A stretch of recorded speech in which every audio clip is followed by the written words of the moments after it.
Hi, hey, and all those other greetings, Spade Adventurers. I'm Jake Spins, welcoming you guys back to my gaming and unboxing channel, where today we are doing a companion episode to my last Sword Art Online video. So if you did not see the Schoolgirl EXQ Military Asana, feel free to check it out. It's not necessary to watch, but it does make me feel good.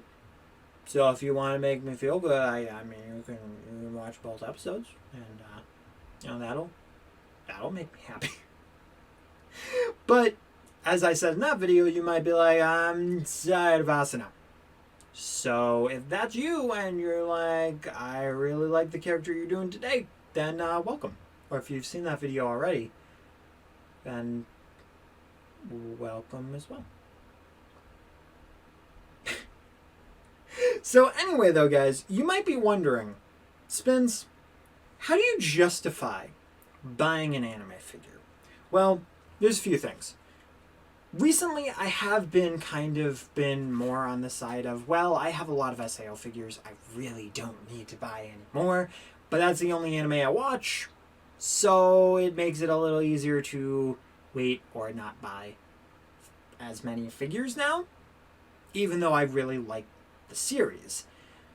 But generally, despite the ironic point of I just bought an Asuna figure, I kind of weigh how many of that figure I have. I'd say to myself, how many Asuna figures do I have?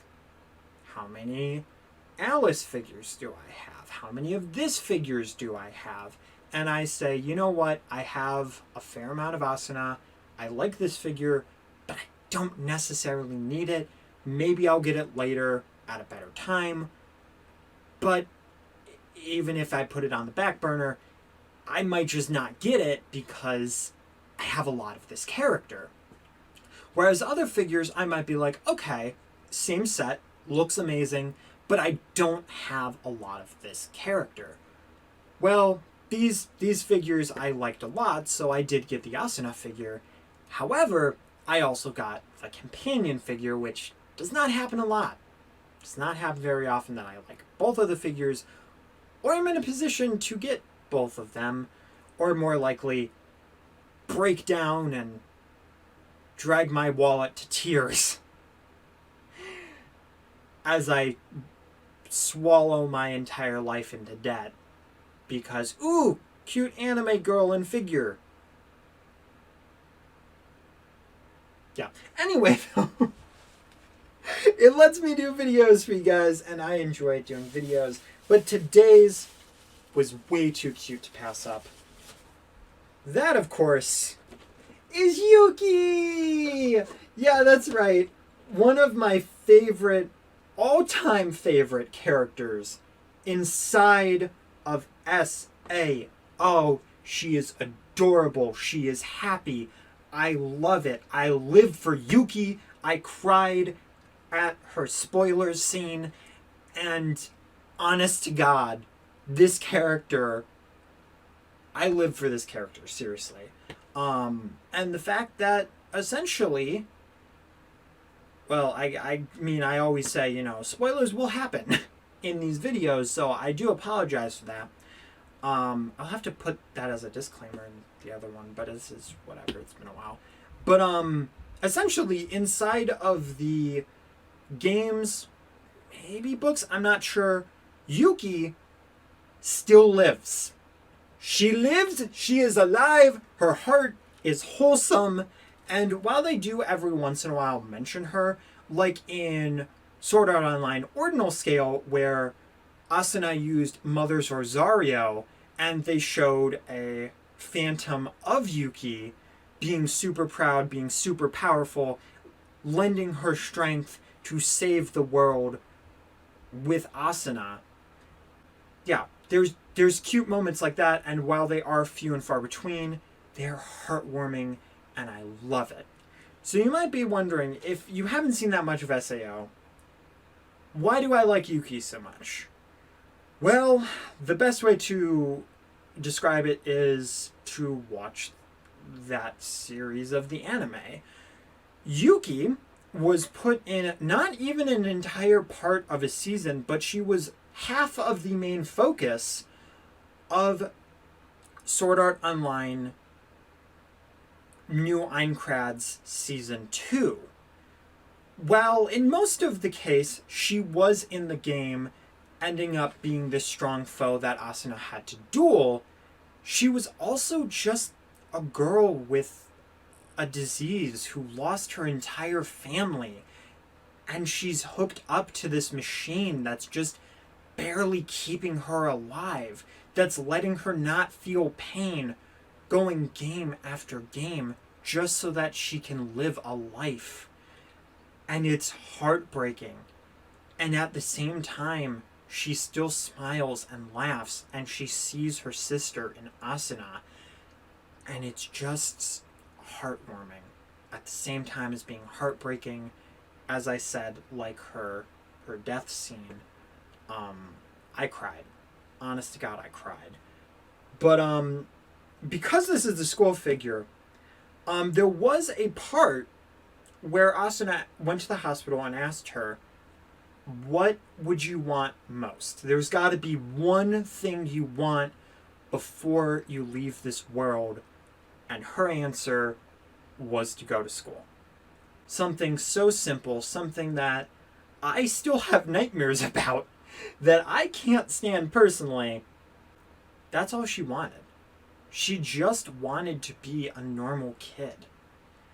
And Asuna and Kirito allowed her to have this wish because Kirito made basically a security camera type thing through Yui where she could go through in the software, and they made it for Yuki.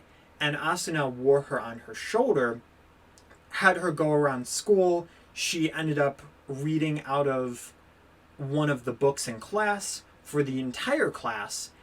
And while she had quite a few days of school, there was a moment where Asuna ended up taking her to her old house, and they had this conversation about getting married so that Asuna could keep the house, as a little joke thing. And it was so cute and adorable.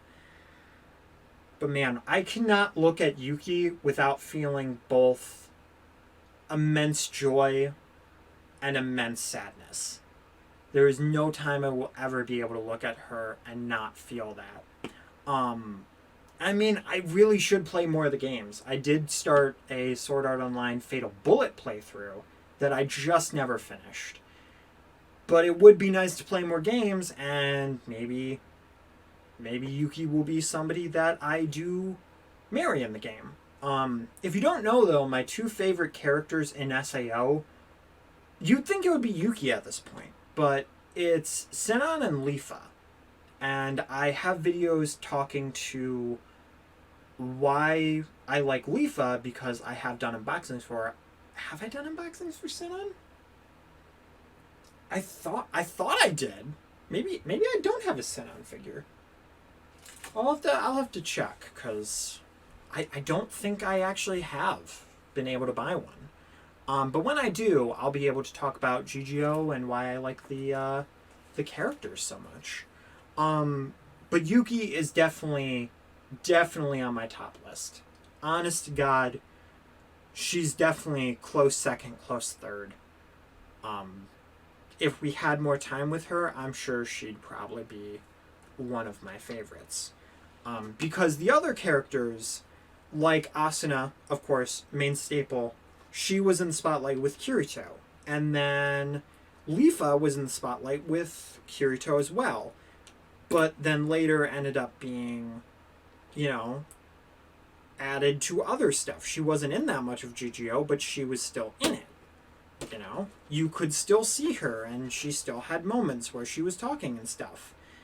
And then you have Sinon, which, again, same thing as Lifa, but you still see way more of her, and you get to see way more of Lifa. And the second season, that started this phase of where That season pretty much focused a lot more on Asuna and Yuki. Probably just because they knew Yuki wasn't going to stay that long. But it did change up the dynamic a little bit, which was super cool. Because you didn't see, other than Kirito, that super in-depth relationship with Asuna and another character. And then, of course, in Alicization, you have kind of a half and half type of thing, where this time Asuna is trying to save Kirito, almost as if she's learned. You know, she's learned from her past experiences and from Yuki, and she's ready to be the heroine that she is. Of course, we will be talking more about Alicization and War of the Underworld once I'm able to get figures of those events, but, you know, I mean, Alicization I've talked about in a general grand scheme of things, but War of the Underworld I won't be able to talk about what I've seen until we get another Alice figure, or until we get figures of those characters from that. And unfortunately, those figures are extremely expensive, yet extremely cool. So, who knows? I mean, I know I said I have the gold points and stuff, but I gotta figure out, because those are like 300, I think. And I'm not going to be able to build up to that much. You know, I've been building for quite a few years. Alright, but anyway, though, we are back to the trend of detached hand and a detached head. Cranium, if you will. But a cute cranium. Sure, Spins. Sure. Alright, well, I mean, these will definitely make a great companion piece together, and if I can, I'll show off the two because I have the Asuna figure next to me, but I'm not too sure. But, the nice thing is, I feel like this is going to be a little more sturdy as well, just because of how... Actually, no, it's a little more free. But it's more centered a little bit. I love how at the same time of me saying it's centered, I'm also saying it's not. I can't keep my mind up. Also, I can't keep my head on straight, apparently. Or Yuki's head on straight, more like it. God, this always makes me nervous. Come on, Yuki, come on. Asuna's head went in, like, right away. And yours does not seem to want to. Yeah, you're definitely looking to the side, and there we go. Got it on. Now I just need to get the hand on, and hopefully it's not a pain. It's not.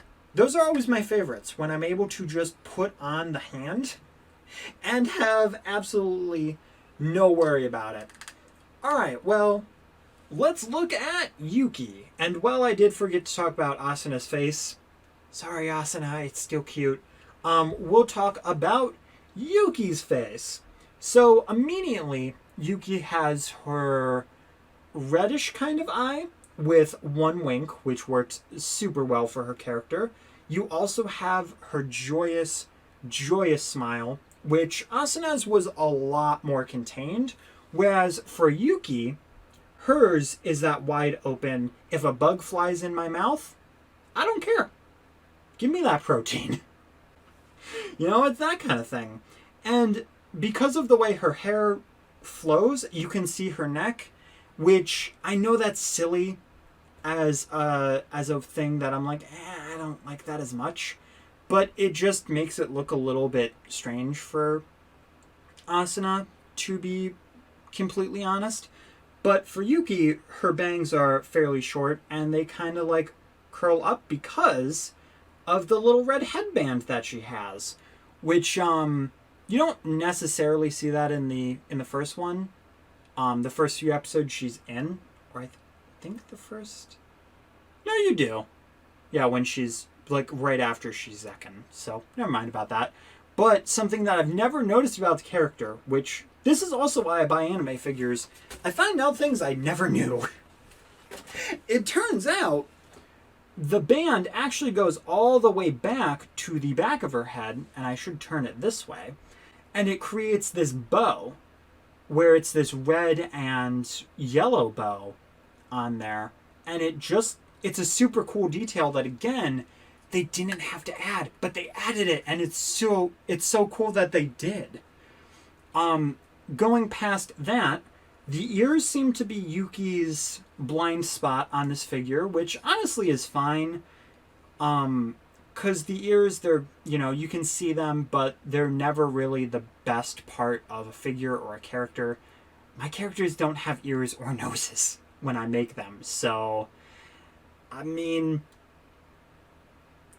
I have nothing against ears, but it's not the thing I'm the most worried about when it comes to detail. Apparently that's the neck. But anyway, though, you can actually see a better look at what the uniform looks like. Of course, you do have that dark blue, this dark navy blue, but you can see the collar way better, and you can actually see the little crosses on there, which kind of reminds me a little bit of the Blood Oath uniform, but in blue. And then you have the ribbon, which on Asuna, I actually thought that it was one of those ribbons that went like this, but it's actually like a flat ribbon. So that's an interesting, cool detail. Of course, she also has her badge of honor, but instead of looking a little more formal, it just looks cute, She's the assistant, She looks more like detective. Like, that detective that plays cute and coy and then gets somewhere and is like, okay, tell me everything you know. But, like, even though it's threatening, you're still like, aw, but she'll still be willing to punch you. Kind of a thing. And she's like one of those girls who, like, no matter what she does, people are like, oh, you're cute. And she's like, I just want to be angry. Just let me be angry. She just seems like that kind of a character. But I don't know if we've really ever seen her angry. We've seen her very, very upset, though. But going on to topics that won't make me get me in trouble. Okay. So going on to the figure, you do have her arms in a more relaxed type of pose with her briefcase going out, and this gives me the idea that as she's walking, she's giving a very like back high legged type of walk, a more pep in her step, like she's bouncing up and down, just bouncing the briefcase off of her leg as she's walking, and it's just letting her arms swing with it, type of a thing. Whereas, as I said, for Asuna, her walking style is more just kind of like a light bop, but just like big swing, shallow step kind of thing as she's walking, kind of keeping level with Yuki, because she's just bopping so much that it's going decently far, but not at a fast pace. Or maybe she's going fairly fast. I'm not too sure. But past that, you do see the because her arms and back are stretched up a little more, you do actually get to see the buttons better, and you can see all 4 of the buttons on the skirt, as well as, funny enough, the buttons on front, like on the top jacket, are the ones that are more obscured than those ones. And looking at it, it looks like she might be even putting a little twist in her step as well, since at the back of it, you can see it's twirling. So she could even be like swaying as she's bopping, or she could be getting ready to do like a fun little twirl as they're having a nice little conversation. But being able to look at this and saying, oh my gosh, there's like these twisted wrinkles in there. Maybe it's not the wind. Maybe she's twisting or twirling. That's cool. Being able to add your own little idea of what they're doing and the animation is just, that's cool to me. And something that I didn't mention, the hair isn't gradiented. It's a very solid purple, but it still looks really good, and it is the perfect Yuki color as well for that purple. Just wanted to point that out. And of course, on the bottom, you have, instead of full leggings, you have these like thigh-high socks, like mid-thigh, and it actually has, probably hard to see, but it has these ridges to where it actually has texture. So it's more of like a regular sock with all of those sock lines than it is like a legging. And while on the camera it just looks like a solid black stocking, it actually has that like sock, that like high sock texture, which is pretty cool. And it looks like Yuki brought some black loafers, which honestly matches her darker hair, the dark socks, and it works perfect for this figure and this uniform. Honestly, I feel like the color scheme and the figure looks perfect for Yuki. You know, school might be the bane of my existence, or used to be, but for Yuki, it doesn't look like she's going to school. It looks like she's going to go hang out with friends. Like she's going to go laugh and eat. You don't think about the school part first. You think about the social part with Yuki. Well, yes, you might think of that for Asuna. Her relaxed demeanor also has a serious demeanor, and that shows. And I think that's really cool. Am I looking too much into this? I don't know. Maybe I am, but either way, I'm extremely happy that I have another figure of Yuki, and that it's one as cute as this. So anyway though, guys, let me know, what did you think of the Yuki figure, and do you like the Yuki or Asuna figure better? I need to hold this better, speaking of being better. But here is the companion piece together. You can see they're walking and talking together, and you know, their whole entire style and demeanor. It does kind of suck that I didn't do these together, but it would have been a 40-minute long video. So, you know, but seeing them together like this is super cute and super cool. But as I said, let me know what you think of both these figures, which one you like better, and have you gotten either one of these figures? Because I'm very curious. I'm extremely curious. But anyway though, guys, hit that like button, share us out with everyone known love, brother, mother, sister, father, iguana, and I will see you guys strolling into another SGP video. Alright guys, keep it safe. It's just them walking closer, them walking to class. They have to go upstairs. Yes, I did do that over a laptop.